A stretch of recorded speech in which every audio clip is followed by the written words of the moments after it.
Welcome back to Outdoors with Larry Ray on ESPN 790 AM, brought to you proudly by the Tennessee Wildlife and Resources Agency.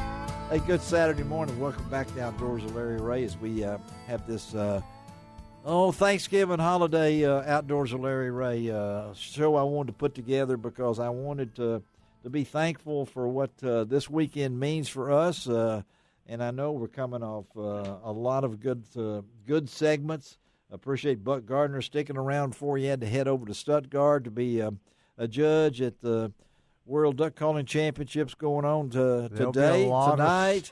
Yeah, there'll be a lot of stories told. Yes, and you heard that voice, and you know this is BW Bonus Wong. Good morning, everybody. And Ron Wong is sitting in, and we're not talking football at all on today's show. Nope. We might talk Getting Outdoors with Gene Smith. He's got the TWRA. That's the podcast cap you got. Yes, on. it is. Yeah, Gene. Don King gave it to me. Well, thanks, Gene. He got a shirt to match. Yeah, and Gene will be back next week for first Saturday. But hey, there's a longtime friend of us, and he's a part of the Mid-South Hunting and Fishing News, a colleague. Name's been on the masthead like mine, and I guess he was the last one listed. Did you turn the lights out, so. Taylor Wilson? Did you turn? I don't know if to turn the lights out or they kick me out. Well, that's what happened to me on a Monday afternoon when you got the job. So, Taylor Wilson is with us this morning on Outdoors with Larry Ray, and Taylor's story of he and his son is pretty remarkable, and he's been able to put it down into words. It's called Glove Letters, a story of perseverance, prayer, and baseball. And it's a book written by Taylor let me just say, a week after his 18th birthday, Landon Wilson was struck by a car while training for his senior year of baseball. And he lost his arm and nearly his leg. Spent 50 days in Region 1 hospital here in Memphis and 8 surgeries. And I want you to know, Taylor, that we had Michael Perry on earlier in the show, and he was up to how many? 18, 16 surgeries. So this we're in the surgery business today here, I think, on Outdoors with Larry Ray. But you took it and you've put this book together. Talk about it, Taylor. I know that it had to be from the heart. So talk about why you did it, what your son thought about it. Did you come to him with the idea? How did y'all cooperate this thing? Talk a little bit about this book. Well, I was just looking for a way to tell this story. You know, as a journalist, you're always waiting on some story to happen, and when you see it or you learn about it, you know it. You just don't think you're going to be in the middle of it. Yes. He was hit by a car while training, of course, and then he goes to the hospital. We get a helicopter ride, and I knew his arm was gone. But when we got there, the doctor said, we're going to have to amputate his arm, and he said, just leave enough to let me hold a glove. Oh. And I looked around and I said, this kid thinks he can still play baseball. Yeah. Wow. Little did I know. Yes. Yeah. He would. Yes. Yeah. So Awesome. I thought it was such a story that it needed to be told. Now, I'm his dad, but I just thought, you know, if nothing else, it'll be a story. You know, he'll have it all recorded in a book. So that's kind of how I went about it. What about how did Landon react to it? I mean, was the he? Book? Yeah, to the book, and did he proofread it? I mean, how did it play out as you started writing this? Well, you got to understand Landon Wilson. He's I won't say a law unto himself, but he's stubborn, headstrong, and that kind of worked to his favor. He's kind of like, it's just a book.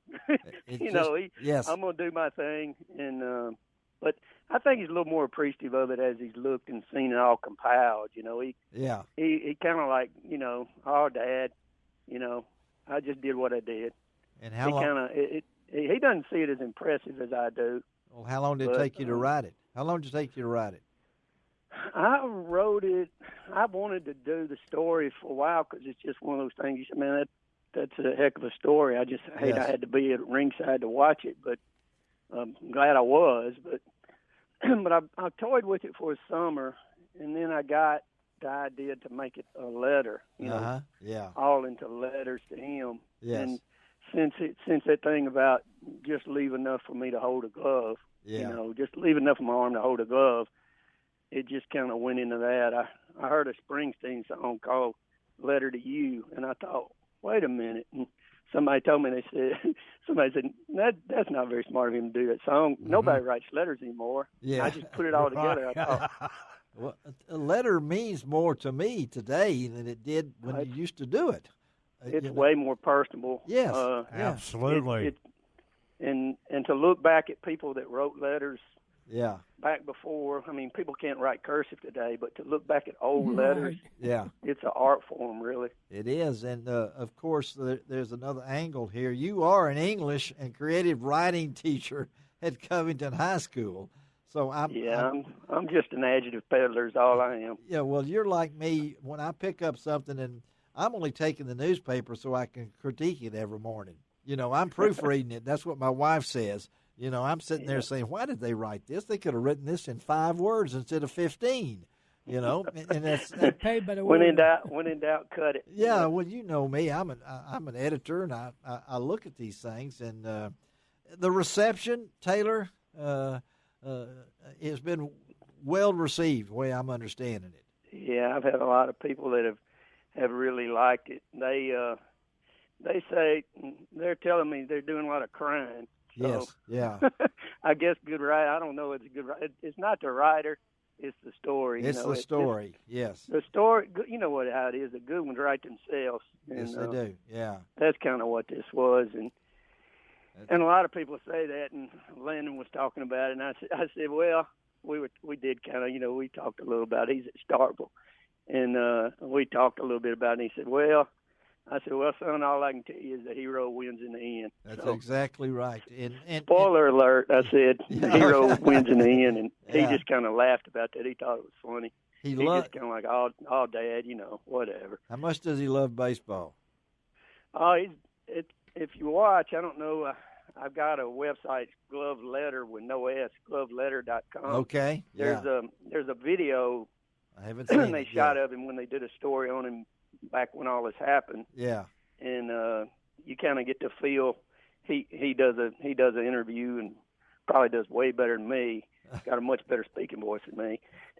But if you get to go to the website, just check that out. And you'll understand. He says in that interview, it's always been baseball. So and it has. I know that. I like the part that you put in here that talking about.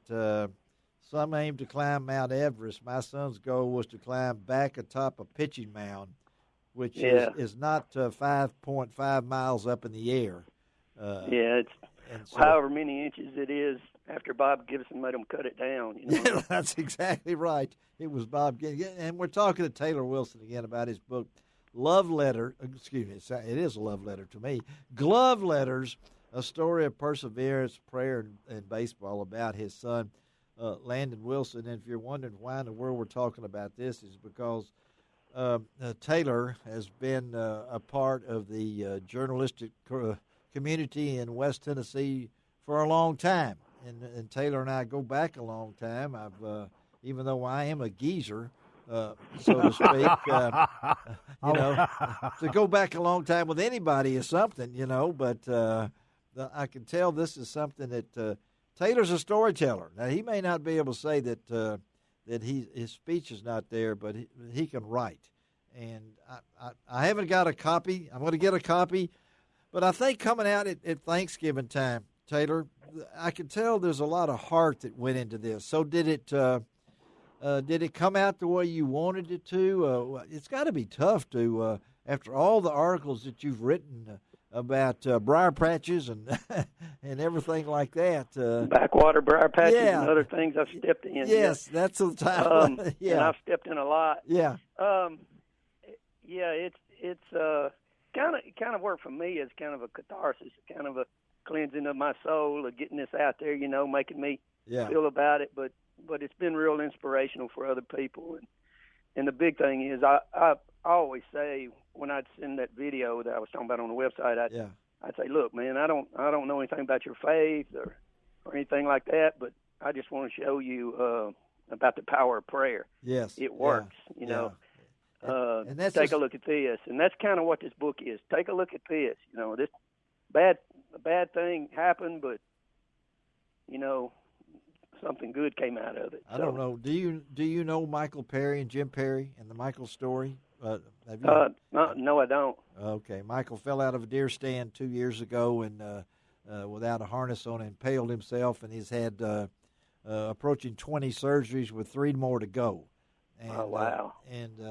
And your book hits at a real good time, and they're going to get a copy of it. And he's touched more lives by being impaled by that stump than he would as a charter boat captain at Hilton Head.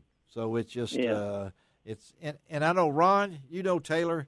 Oh yeah, as a writer. As a writer, and having contributed when Taylor was the publisher, editor for the Mid-South Hunting and Fishing News. And, you know, as a matter of fact, I met your son at a private lake here. I think I was coming out and you were coming in. And you know where I'm talking about. Oh, yeah.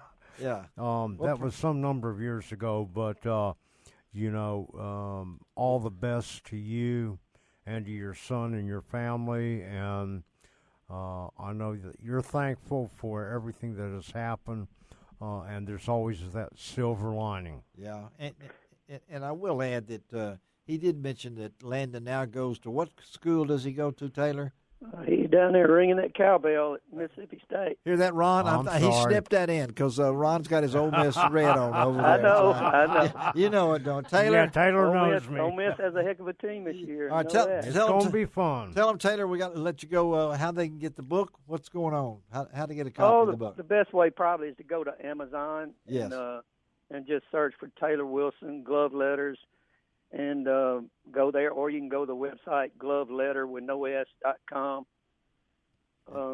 And that's probably the best way to go about it. I've been selling a lot around regionally, real close to home, and doing some signings. And I may get down to a novel bookstore in Memphis before too long, but that'll probably be after Christmas. Well, let us know, okay? Keep us posted, all right, buddy. All right, we appreciate it. Thank you, Taylor.